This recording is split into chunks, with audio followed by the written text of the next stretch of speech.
എടാ സുവിശേ, എൻ്റെ ആ ഷോപ്പില്ലേ? ഏത് ഷോപ്പ്? ഞാൻ മുനിസിപ്പാലിറ്റിന്ന് എടുത്ത ആ ഷോപ്പ്. ആ ഷോപ്പിൻ്റെ വാടക ഒരു 5-6 വർഷമായിട്ട് അടക്കാൻ പറ്റിയില്ലടാ.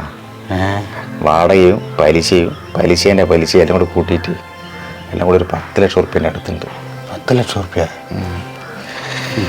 ഇത് കുറച്ച് കിട്ടാൻ നല്ല വഴിയുണ്ടടാ. നീ മുനിസിപ്പാലിറ്റി പോയിട്ടൊന്ന് ചോദിച്ചു നോക്കി.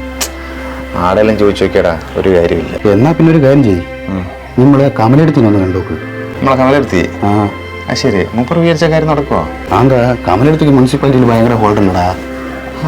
മാത്രമല്ല മൂപ്പർ ഭർത്താവ് മുനിസിപ്പാലിറ്റിയിലെ മെയിൻ ആളല്ലേ. ശരി. കമലെടുത്തിൻ്റെ നമ്പർ വേണം എനിക്ക് ഞാൻ തരാം. വേണ്ട, എനിക്ക് ചെറിയ പരിചയമുണ്ട് കമലെടുത്തിനാ. നമ്പർ എൻ്റെ അടുത്തുണ്ട്, ഞാൻ വിളിച്ചു നോക്കാം. വിളിച്ചു നോക്ക്. കമലെടുത്തി, ഞാൻ ചോറോടുള്ള സുമേഷാണേ. നമ്മളെ നേരിൽ കണ്ടാൽ മനസ്സിലാവും. ഞാനൊരു കാര്യം ചോദിക്കാൻ വേണ്ടി വിളിച്ചാണേ.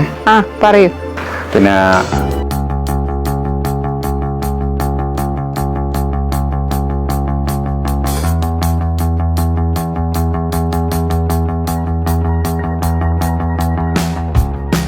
എടാ, നാളെ 2 മണിയാകുമ്പോഴത്തേക്ക് മുനിസിപ്പാലിറ്റി ചെല്ലാനാ പറഞ്ഞു. മൂപ്പറവിടെ ഉണ്ടാവുന്നു.